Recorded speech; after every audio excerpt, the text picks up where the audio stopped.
Let me share my screen. Oops.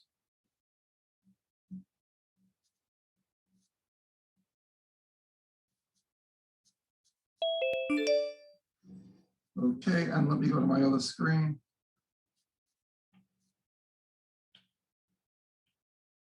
Okay, so we're good. So the last time I talked about binomial expansion and I talked about probability. Were there any particular questions that some?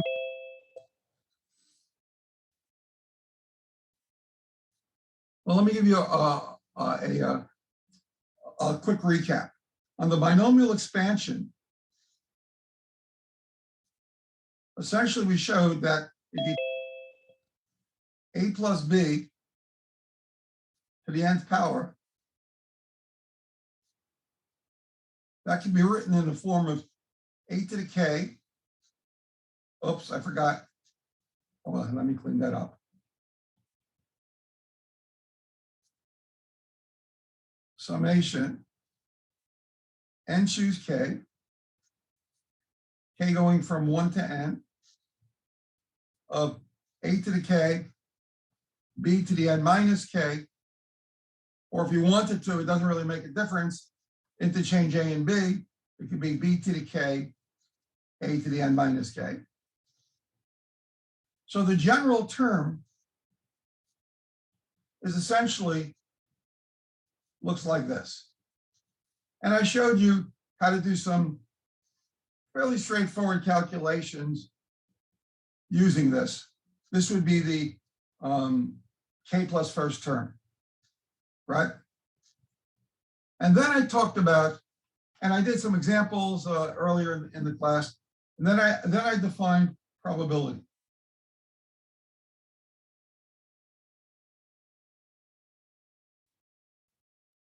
And I began intuitively by roughly saying what a probability is intuitively is if you want a certain event to happen, you count the number of ways that event can happen divided by the total number of ways things can happen.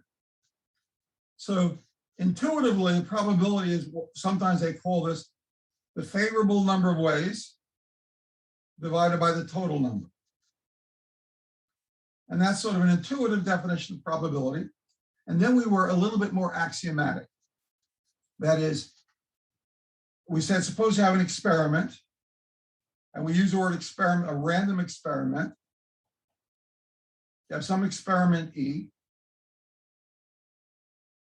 and we have a sample space, which essentially is a universal set. And A is an event.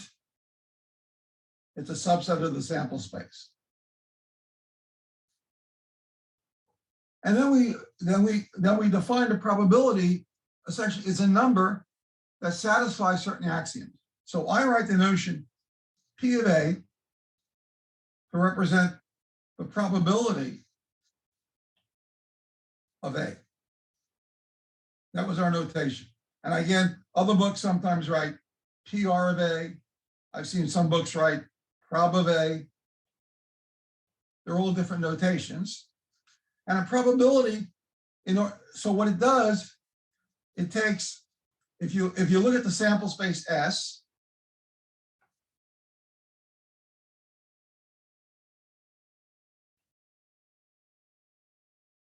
to each element in the sample space, it associates a number with that element in the sample space.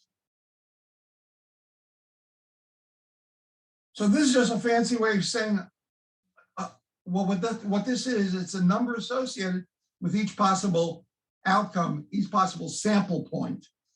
These are called points. And the axioms that we developed, or some of the results therein, are followed. The first one was probability is always a number between 0 and 1. And that followed from the relative frequency argument that we suggested in the beginning. If you perform an experiment, something happens, so the probability of the sample space is 1. That means, by the way, if you looked at S, if we looked at this right here, and we summed all these probabilities, little s,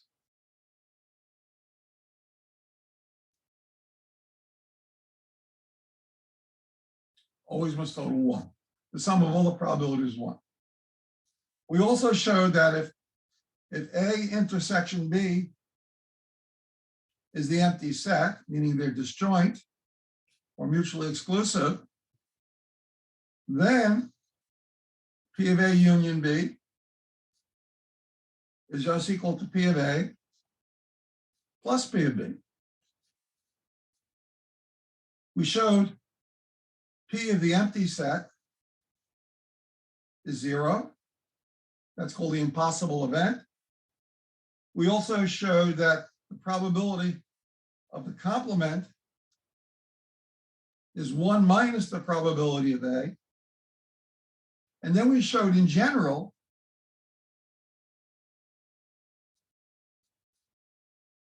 the probability of A union B is equal to P of A plus P of B minus the probability of their intersection. Now notice this is more general than the axiom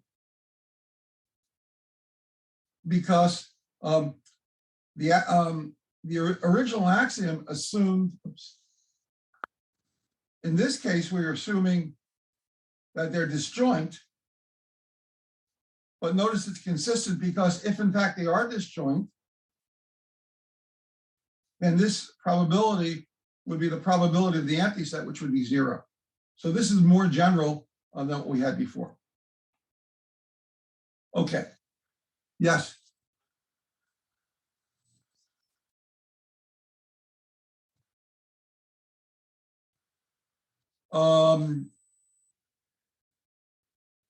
Well, we'll talk about that later on because we discuss covariance later on in the semester. So let's not cloud the issue right now. Okay, covariance represents a total different idea. Okay, by the way, here's an observation, by the way. Notice this is called, I think, called Boole's inequality.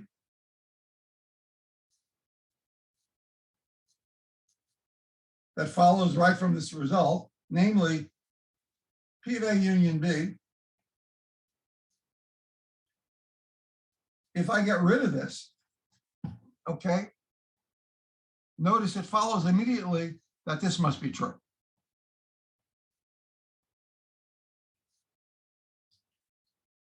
Because if you look at the theorem, if I get rid of the negative number, then the right-hand side gets larger.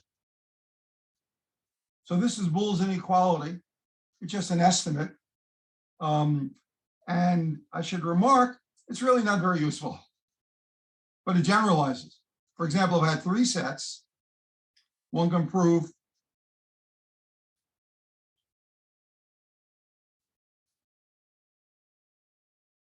we have this. One can show that. And there's another interesting result called, how do you spell his name? Bonferroni.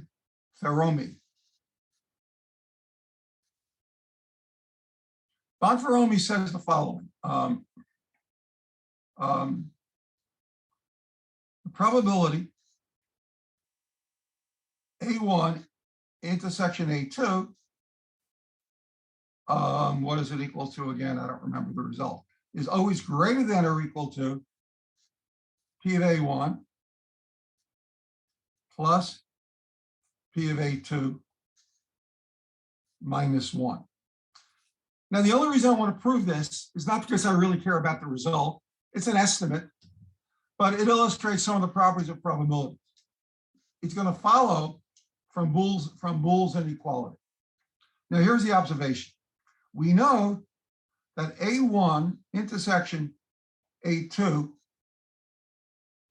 by De Morgan's law is A1 complement union A2 complement. Therefore, the probability of A1 intersection A2 complement, what do I want to do, is equal to P of A1 complement union A2 complement. And I know by the by Boole's inequality that this is less than or equal to P of A1 complement plus P of A2 complement. I'm only doing this because I want to manipulate complements. Now, look at this result right here. That's equal to 1 minus the probability of A1 intersection A2, right? This is the probability of B complements A. Less than or equal to 1 minus P of A1 plus 1 minus P of A2, because the probability of A1 complement is 1 minus the probability of A. If I put all this together now, I get P of A1 intersection A2, but this guy turns out to be equal to just P of A, I'm sorry, it's greater than or equal to, isn't it? It turns out to be greater than or equal to, I'm moving this to the other side to make it positive, P of A1 plus P of A2 minus 1. It's not a big deal. The interesting part of this is the fact that we're manipulating basically complements. Okay, so we have now the basic axioms of probability. Okay, so given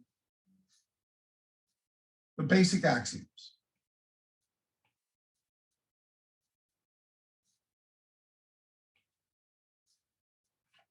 and there aren't many. So again, so now let's consider a very special case, because it turns out in the real world this is a very important case. It's either called uniform sample space,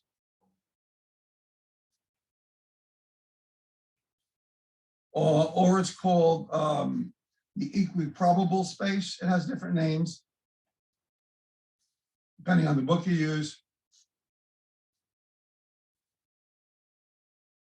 And what do I mean by this? So let's assume firstly that the sample space has the following distinct sample points, and it's finite.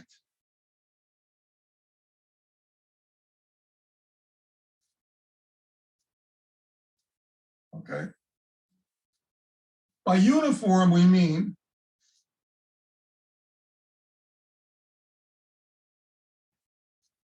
what does that mean? It means all the probabilities are the same.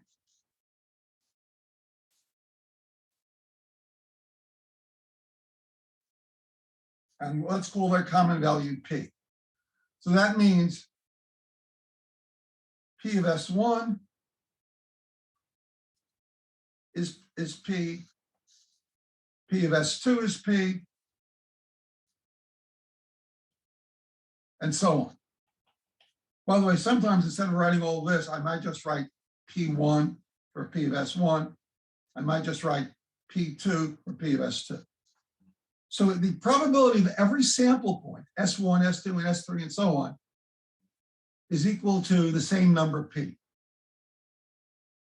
And by the way, okay, how many elements are in the sample space, by the way? There are n elements, right? Let's not forget that. I'm going to need that in a minute. Okay, now what do we know about the sum of all the probabilities in the sample space?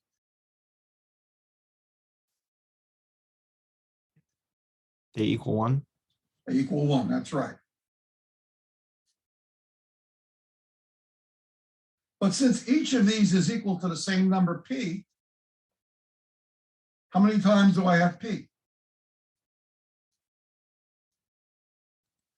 N times. So N times P equals 1, or P is 1 over N, or if you like, 1 over the number of elements in the sample space. Now that's not surprising. If I have a well-mixed deck of cards, what's the probability that I choose the ace of spades? 1 out of 52. Sure, why? Why? Because every single card has the same probability, 1 out of 52. And in that same example, okay, so let me generalize this for a little. Now let's suppose A is some subset of S. Suppose A is, let's say, S3, S5, S sub J. And let's suppose it has a total of K entries. That is, the number of elements in A is equal to K. Well, then we know, oops, sorry, come on. Then we know the probability of A, since these are all disjoint, is a sum of all the probabilities, P3 plus P5 plus P sub J, okay? And what are each of these probabilities equal to? Well, they're the same. So I get P, P, P. Altogether, I have K of them. So the probability that the event A happens is K times P, or the number of ways A can happen divided by the total number of ways. So for example, let's suppose I ask the question, what's the probability in a well-mixed deck of cards I choose an ace?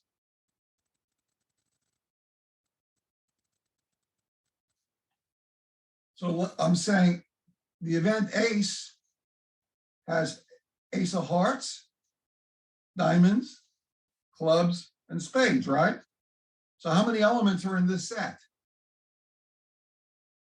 How many ways can I get? How many elements are in my whole sample space in my deck of cards? So the probability I choose an ace is 1 out of 13.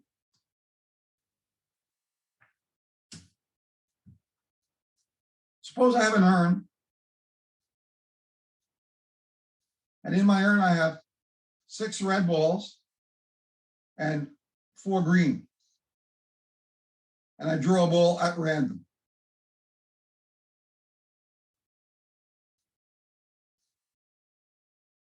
What's the probability the ball is red?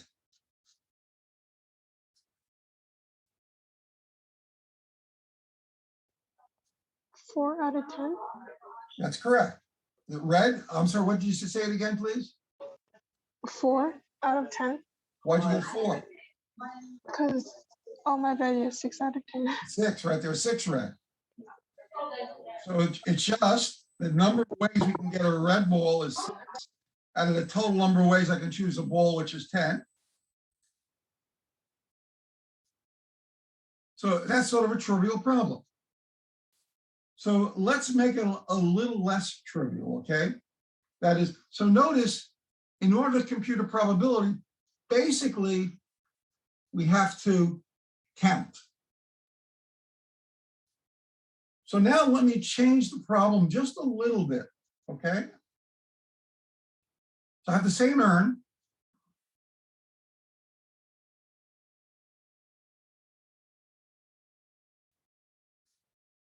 And I draw 4 of these marbles or balls, whatever these are, without replacement. So let me explain what that word means. Without replacement means the following. Either I draw all 4 balls simultaneously, or I draw them one at a time but I don't replace the ball back into the box, back into the urn. Everybody got that? So drawing without replacement means you don't replace the balls. Or equivalently, you draw them all at one shot. So determine the probability you draw 2 of each color. Okay, so how do we analyze this problem?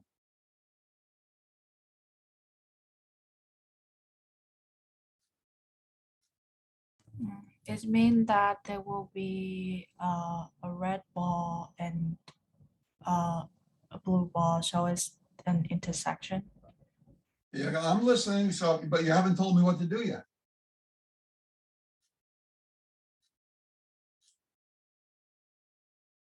Let me rephrase the problem, okay? Instead of being red balls and blue balls, let's suppose I have 6 men and 4 women. Okay, I'm going to rephrase the problem. That's the exact same problem. I have 6 men and 4 women. Determine the probability that a committee of 4 contains 2 men and 2 women. You see it's the same problem? It's really identical. So the first question is let A be the event. We get a committee of 2 men and 2 women.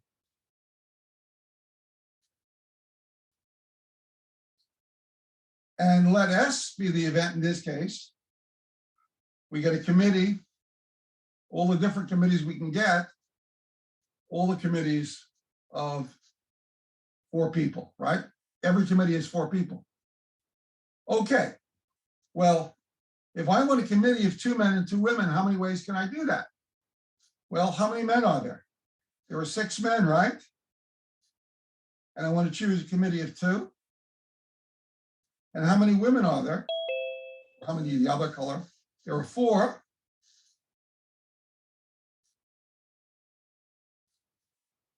Two. So that's a number of ways I can choose a committee of 2 men and 2 women. The total number of ways I can choose a committee of 4, there are a total of 10 people or 10 colors here. I want to choose 4. So the requested probability is 6-2, 4-2, divided by 10, choose 4. This is 15 times 6 over 10, 9, 8, 7, 4, 3, 2, 1.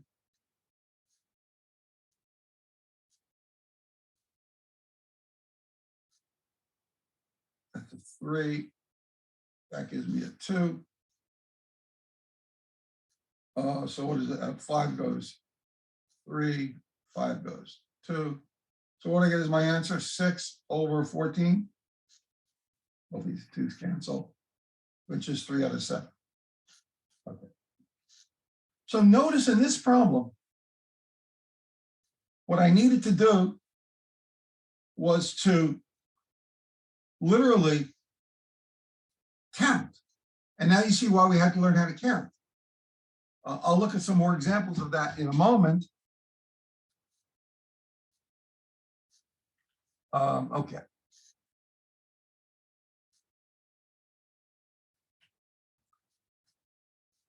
Suppose in the same problem, okay, let me get back to the problem again. So I had 6 red and 4, whatever was blue. And I had a committee of how many here?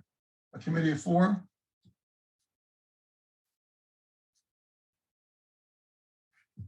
And that's the same problem as before, except now determine the probability that at least one of the balls, remember you're drawing 4, is red.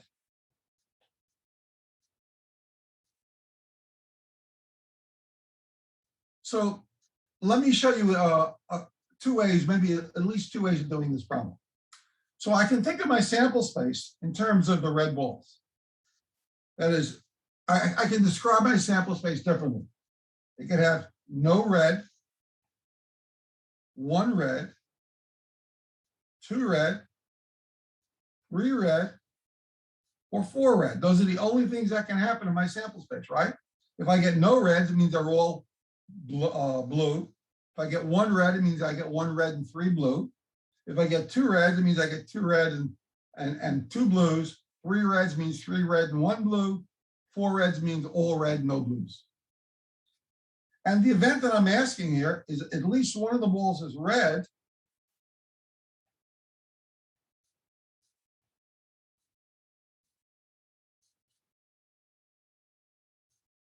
Would be this event. Everybody follow my notation so far? Now, what is the complement of this event? What's missing?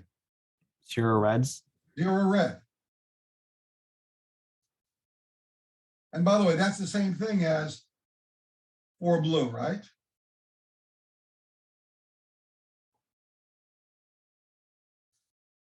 So I saw before that I have, how many marbles altogether? I have 10 marbles. Total way of choosing 4 of these.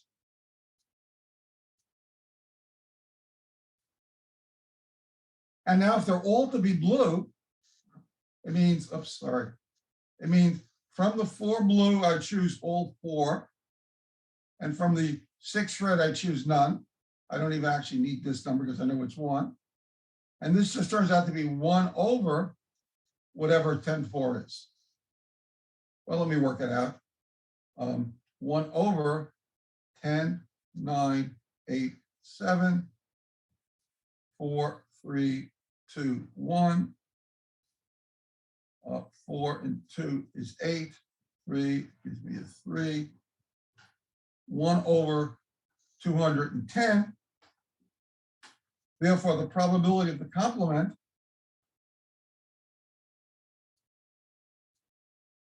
turns out to be what? 209 over 210. So I was able to solve the problem indirectly using the complement. By the way, if I said, suppose I asked a problem, what's the probability at least 2 are red? Call that event B. That would be 2, 3, or 4. I would still look at the complement, would be easy to do. That would be 1 or none or 1. Now I could have done this problem directly. That is, I could have the probability of 1 red plus the probability of 2 red plus the probability of 3 red plus the probability of 4 red. I'd have 4 separate probabilities to add up. It's just more work. So sometimes it's much easier to use the complement. So there's another way of doing the same problem. Does everybody see how I use combinations here? By the way, notice something about all of these problems. Problems of these type have a special name. We'll look at them again later in the course. They're called hypergeometric probabilities. The typical answer, I'll make up just some numbers, 12, 6, 8, 2, 4, 4. Notice what happens is, if you look at the answer, the sums, if you added 8 plus 2, 8 plus 4, what do you get? 8 plus 4 is 12. 2 plus 4 is 6. Problems of this type, or more generally, and K is the denominator, And the numerator is AB, where A plus B equals N, and CD, where C plus D equals K. That's called a hypergeometric probability. Okay, let me ask another problem, okay? Let's suppose I have these like bingo balls.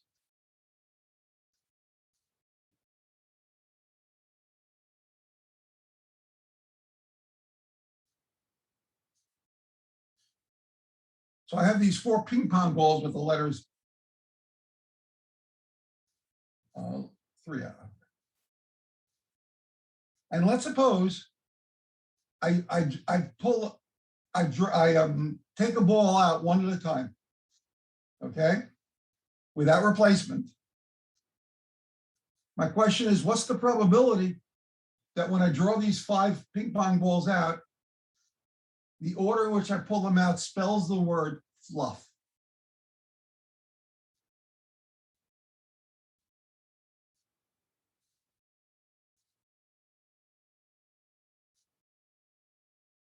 Now, of course, at this point, most of you say, I have no idea how to begin this problem. So let's think about it for a second. There's only one way you can spell fluff, right? Agreed? So the first thing to ask yourself is, how many jumbles are possible of these 5 letters?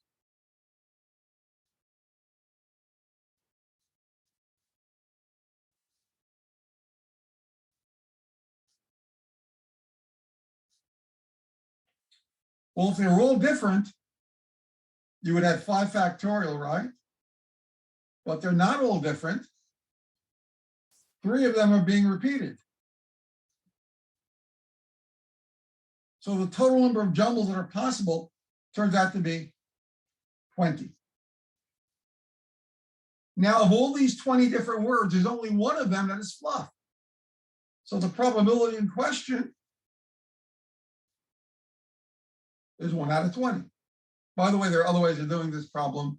When we talk about conditional probability next time, or maybe in a little while, I'll show you another way. So that was a pretty straightforward problem. Little tricky. Okay.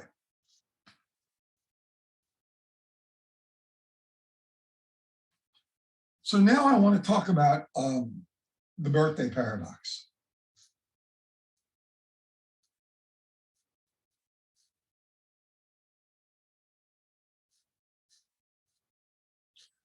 Normally what I do in a classroom is I go around the room and I ask everybody to tell me their birthday. Well, before I do that, I ask everybody, what do you think the probability that 2 of you in this classroom have the exact same birthday, not year, month and day? For example, September 22nd. And I usually take out a dollar bill and I put it on the table and I say, okay, who wants to give me odds? And typically in a class of 30 students, a student will say, well, there are 365 days in a year. Maybe it's 10 to 1 odds because there are 30 students in the room. And I usually win. That is, I usually get a match. And that seems strange. Why do I get a match? I'm not doing it now with you because I think we only have 20 people here today, or 21 people. And I know I'm going to lose. In fact, I'm going to show you in a couple of minutes that the key number is 23. If there are 23 or more people in the room, the probability that there's at least one match, that is at least 2 people, have the same birth date is a little over 0.5. When there are 36 people in the room, it's like 80% of the time you win. So we need to understand, how do you figure out the probability of at least one match? So firstly, I make the assumption that there are 365 days in a year. I'm excluding leap year. And every day is just as likely as any other day.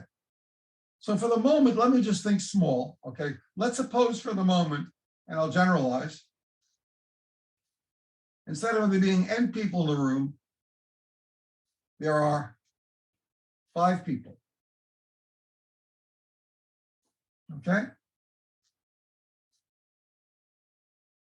So let's figure out the total number of birthdays, different possible birthdays. Well, I have 5 people. This person can be born on any of 365 days. This one, 365, 365, 365, 365. Let me put S sub 5 to indicate I'm working with 5 people. And this just turns out to be 365 to the 5th power. Now, what could happen? If we actually look at the sample space, I could have no matches. I could have 1 match. I could have 2 matches up until 5 matches. It's possible, right? These are all the possibilities. If I look at my sample space in terms of matches. So I want to compute this event right here. At least 1 match.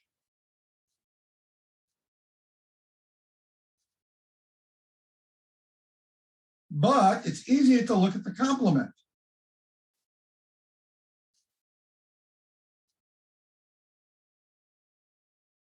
No matches, right?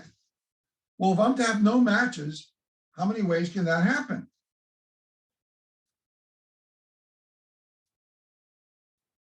Well, the first person could be born in any of 365 days.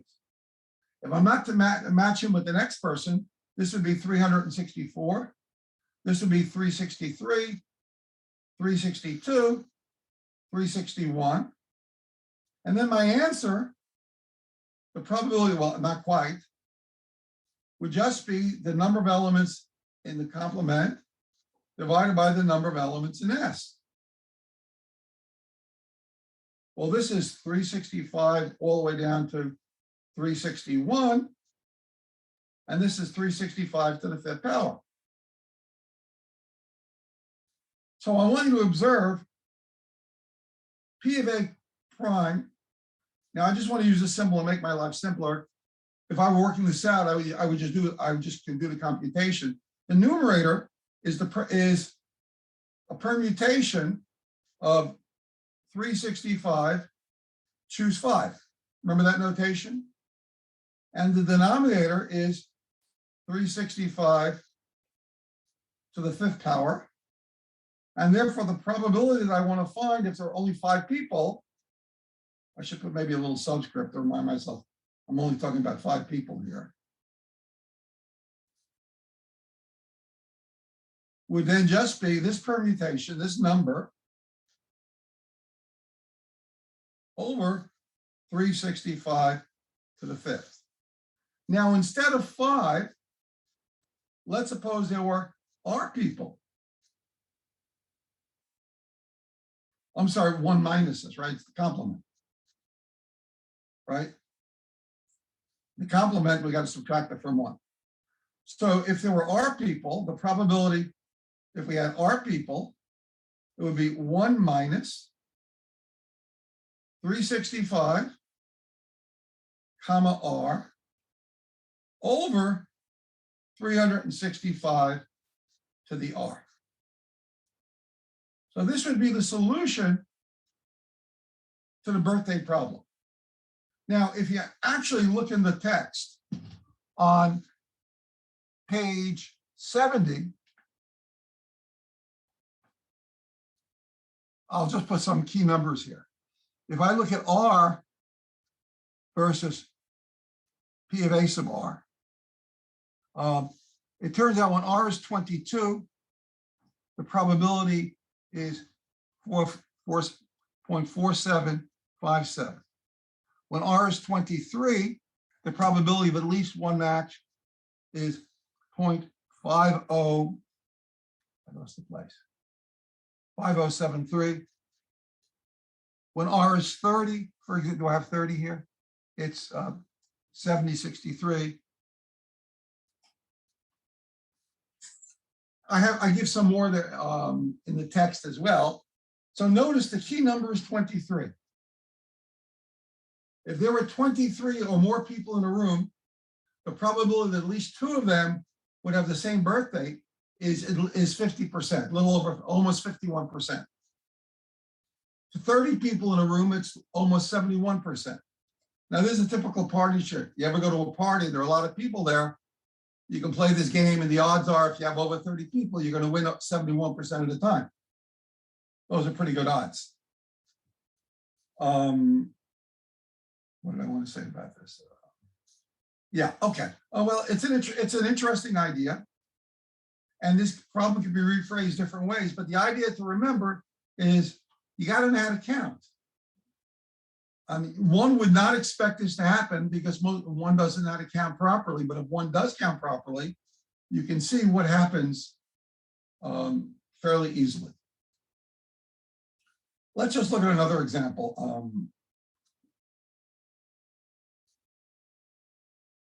Suppose I toss a pair of dice, okay? Well, we already listed all the outcomes to this, but let's do it anyway. You can get a 1 and a 1. Well, let's do it in terms of sums. Where's my eraser? If I toss a pair of dice, what are the possible sums? I get, by the way, I should say fair dice. I can get a sum of 2 if I get a 1 and a 1, a sum of 3, a 4, a 5. I need more room, hold on.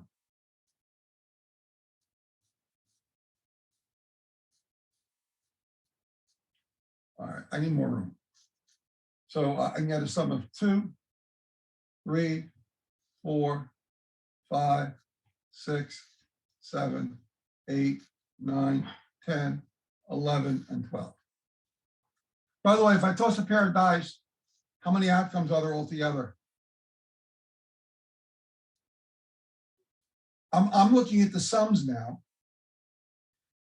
36. 6 for the first die, 6 for the second. By the multiplication principle, it's 36. Okay. Now let's look at the probabilities. What's the probability that the sum is 2?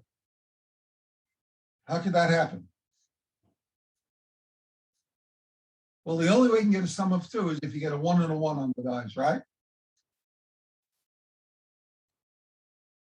Let's remember what can happen. You get a 1 and a 1, you get a 1 and a 2, a 1 and a 3, a 1 and a 4, a 1 and a 5, a 1 and a 6. 2 and a 1, 2 and a 2, 2 and a 6. Similarly, 6, 1, 6, 2. So I'm indicating how to get all 36 possibilities. There's the sample space when you toss a pair of dice. So out of these 36 possibilities, in how many cases is the sum equal to 2? So this is 1 out of 36. What about a sum of 3? How do you get a sum of 3?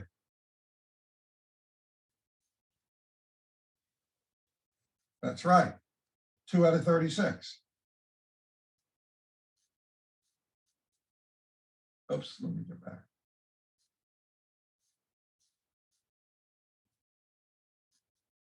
And a 4? A 4 would be a 1 and a 3, a 2 and a 2, and a 3 and a 1. Let me get the rest in black. So let me fill in this table for you.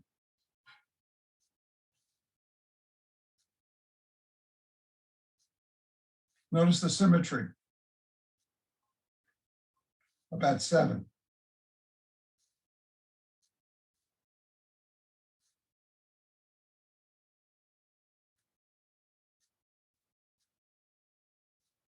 Okay. So here's an interesting result. So if I ask, what's the probability the sum is at most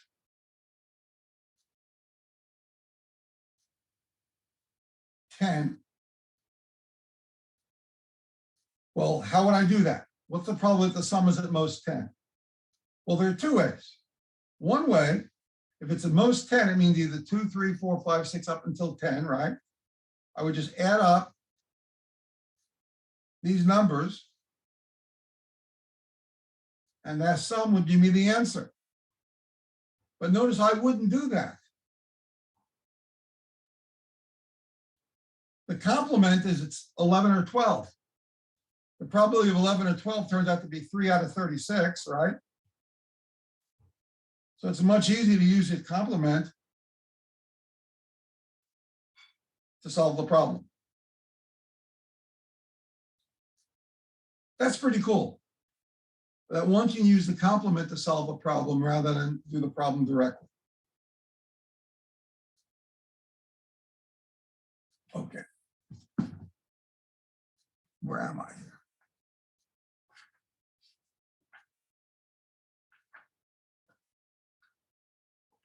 Please make sure you do the homework in section 2.2.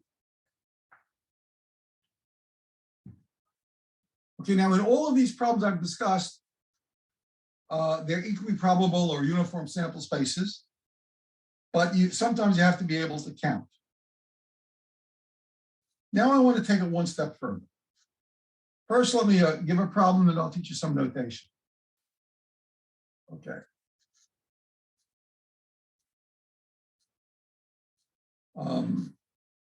I wanted to ask another problem first, okay? A weighted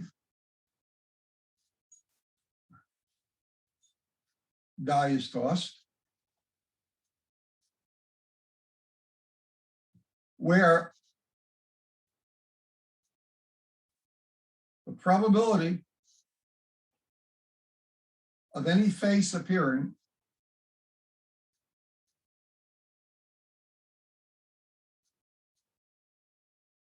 is proportional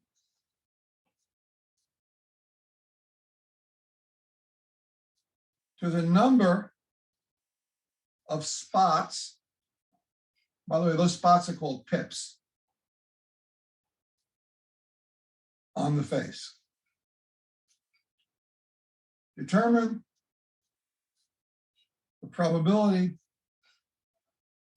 of a 4. Okay?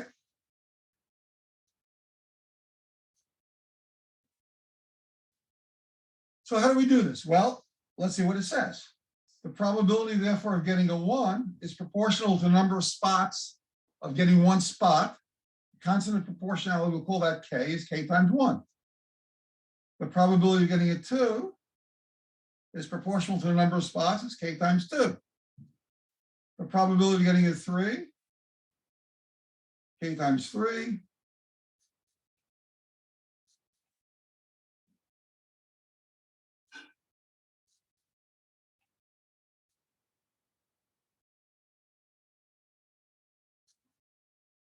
What do we know about the sum of all these probabilities? What must it be?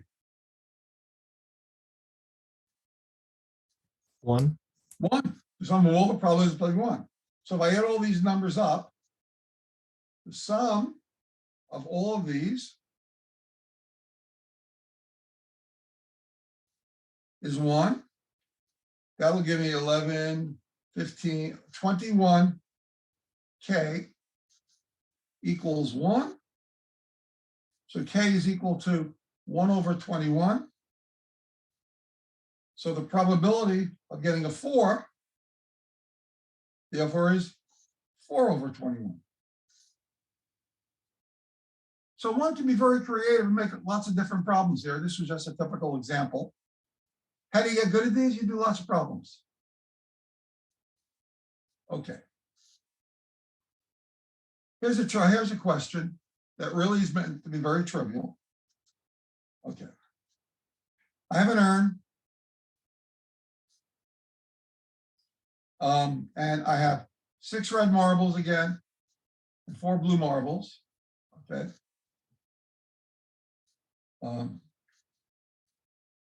2 balls are drawn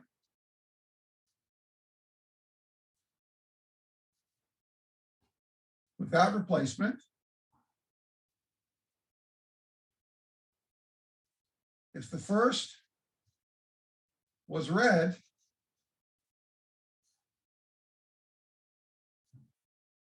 what's the probability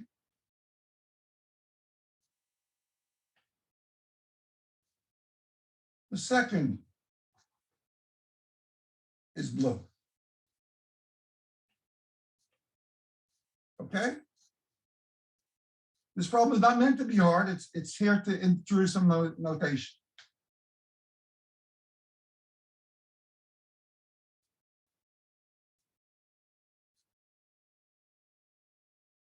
Anybody?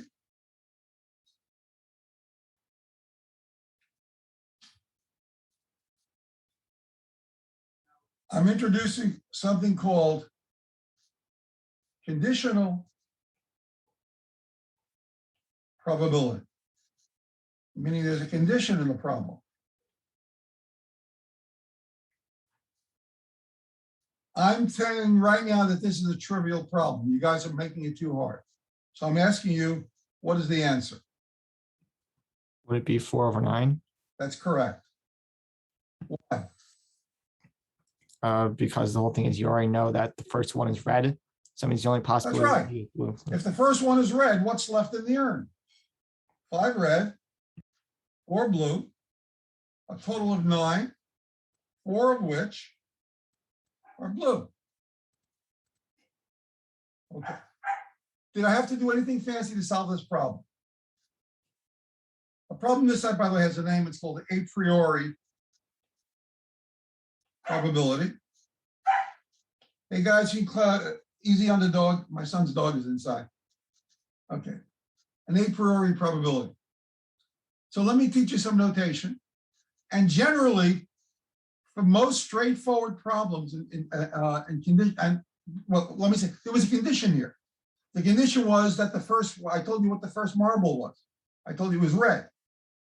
So what happens is when there's a condition, it reduces the size of the sample space. Originally, the sample space had 10 marbles. But if I told you what the first one was, the size of the sample space was now reduced to 9 marbles. So let me teach you some notation. When we write the following symbol, this is the probability of A given B. It's called a conditional probability. I'm giving you additional information. Or if B, the probability of A. Notice, let me stress, in doing this problem, I use no formula, no new formula.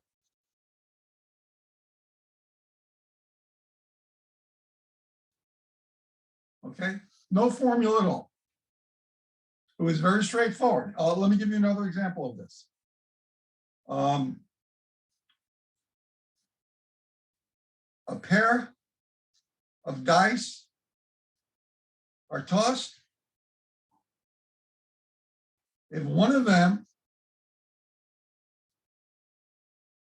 determine the probability, the sum is 8.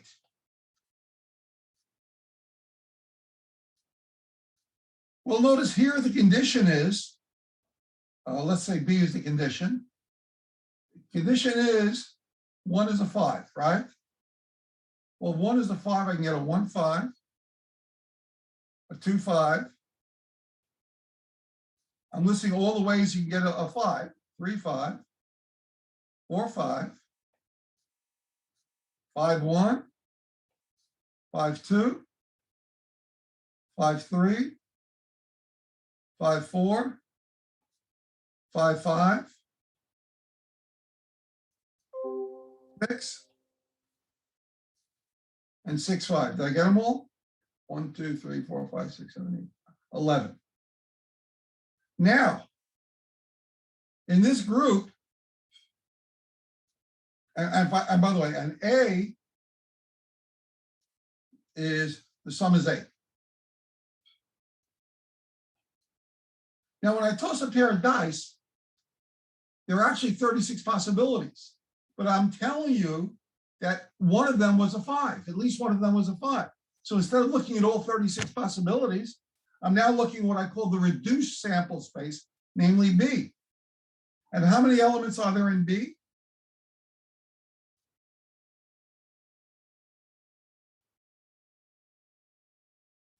How many elements are there in B? Well, B has 11, right? And out of these 11, how many have a sum of 8? 2.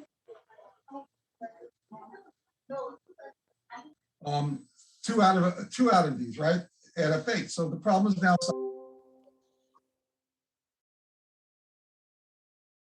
Okay. So notice I use no fancy formula to solve this problem. Now I could derive a formula, but notice in problems of this type, you never want to use the formula that I'm about to derive. It'll be very useful in the next section when I get the basis formula later on. How's my time doing here? Okay, but I want you to understand I didn't need a formula. Let me consider another problem, and which will illustrate it again.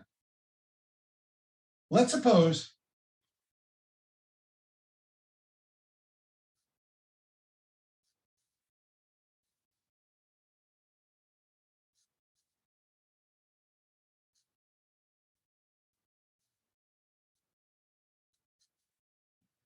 so let's assume in the first circle, I have the probability of A. So for example, the number that I would put in here is the probability of A intersection B. This whole circle would be the probability of B. This whole circle would be the probability of A.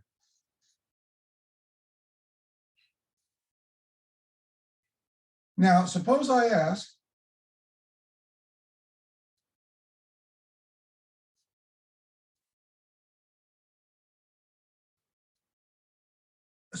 this probability. Well, notice the following. If I want to find this probability, it means what I call the reduced sample space is this big circle, right? So I look at the number of elements. I would look at this event, and the only thing I care about, if this event happened, what's the probability that A happened, is this intersection. Does everybody see that? That is, this doesn't matter.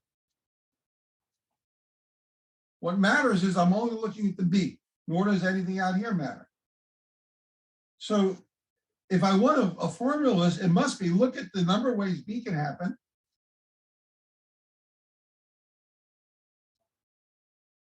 And look at the number of ways, if B happens, the number of ways A can happen. And this is nothing more than the probability of A and B divided by the probability of B. Let me make sure you understand why that's true. Because if I take the number of ways A and B can happen, and the number of ways B can happen, if I actually divide them by the same number of elements in the actual sample space, I get this result. So if I needed a formula, okay, I have the following: probability that A given B is equal to the probability of A and B divided by the probability of B.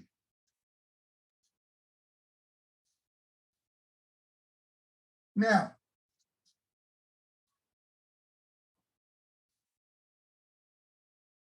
for problems I just considered, you got to be crazy to use this formula. I'm going to need the formula for other reasons later on.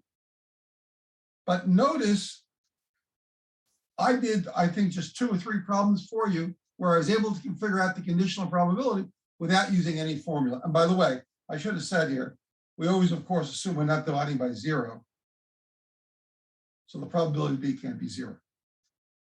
Now, you will see in a couple of sections that the only time this formula as is useful is when we study something called Bayes' theorem or Bayes' formula. And there we're dealing with slightly different kinds of probabilities. And when I get there, I'll talk about why this works. But I want to make an observation. If I multiply across, I can rewrite this formula as follows.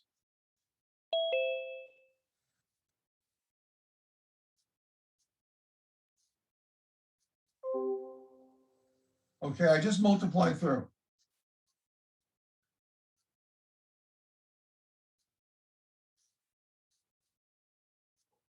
This I'll call the multiplication formula for probabilities.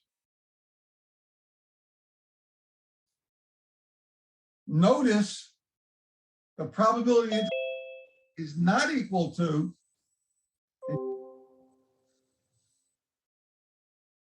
the product of the probabilities. There's a special case when it is, but in general, it's not. Okay? I have to see where I am in the book. Hold on a second, please. Okay.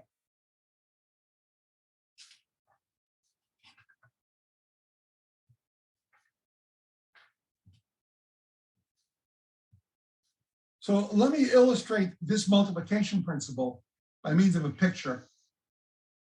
So here's what could happen. Let's suppose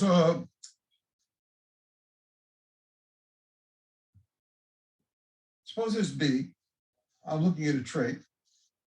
So this is the probability of B. The number I would put on top of this branch would be the probability of B. And then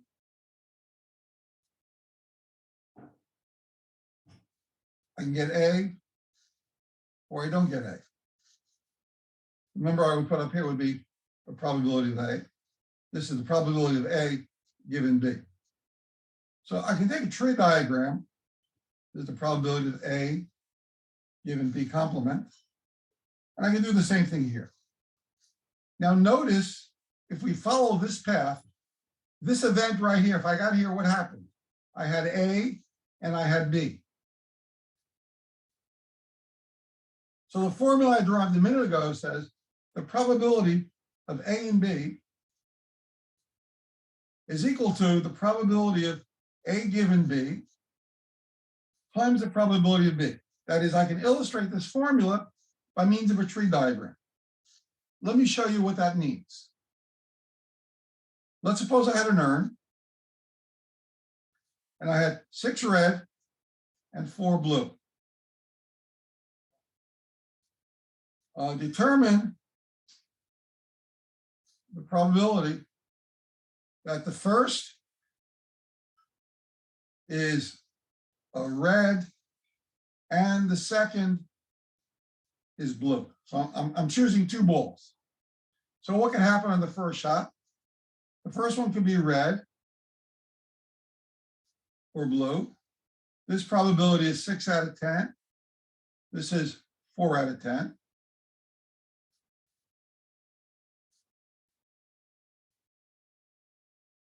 I'm sorry, I'm going to mistake.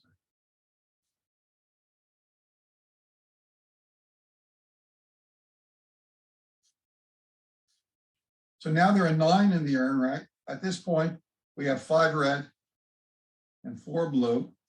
This would be 5 ninths, 4 ninths.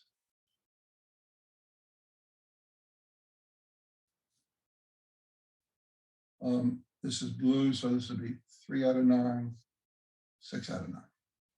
So my question here, what's the probability that the first is red if the second is blue?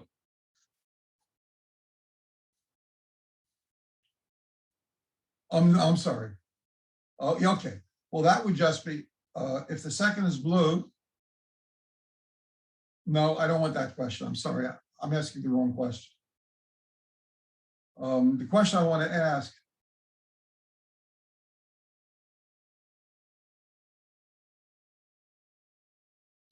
first is red and the second is blue.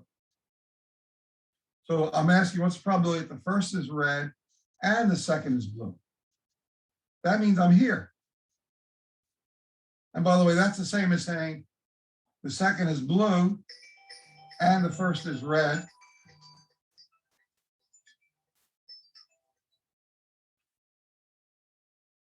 And you can see by use of the multiplication principle, it's just 4 ninths times 6 tenths.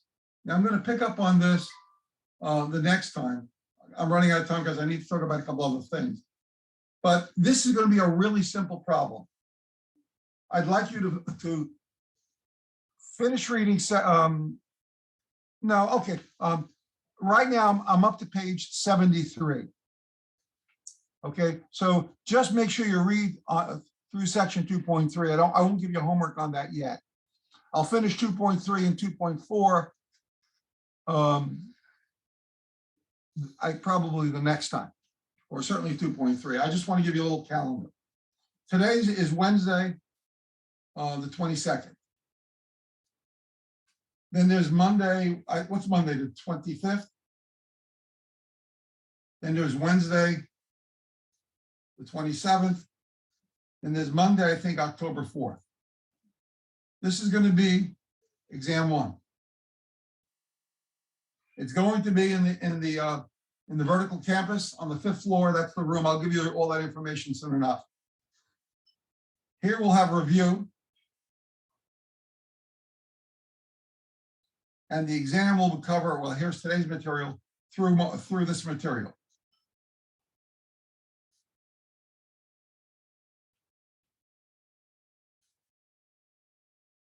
Okay. So the exam will essentially probably cover through section either probably 2.3 and maybe parts of 2.4. We'll firm that up on Monday. But I wanted to make sure everybody understands. So make sure all your COVID information is up to date. You need to have access to the campus. I think it's room 512. I'm not sure. Hold on. Do I know the room number? Yeah, I have it on another sheet of paper. But the exam will be in the 5th floor in the vertical campus. I'll talk more about it the next time. Okay. Does anybody have any general questions? So again, I just want to emphasize this last fact. When one works with the tree diagram, what one does, one can list the probabilities on the branches of the tree.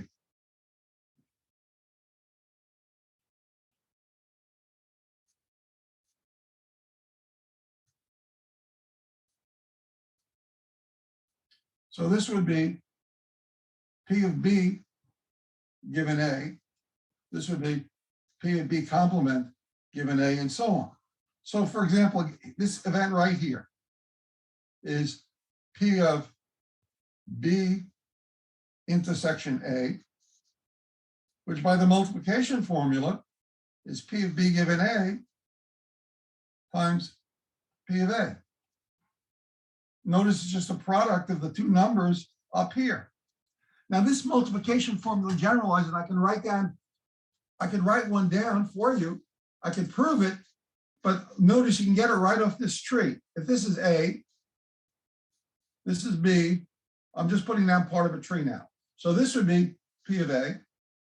This would be P of B given A. And this one would be P of C given A and B. So the probability of, say, C intersection B intersection A, and by the way, you can write it as A, B, C if you like in that order, is just a product of these three numbers times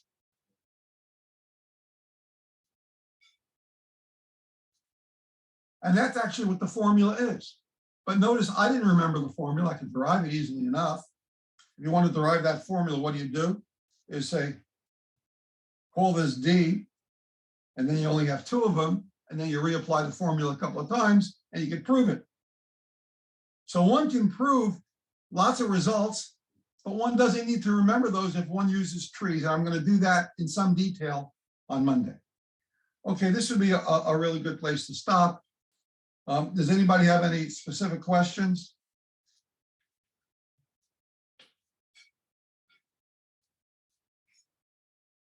If anyone came in late, send me an email today. Don't wait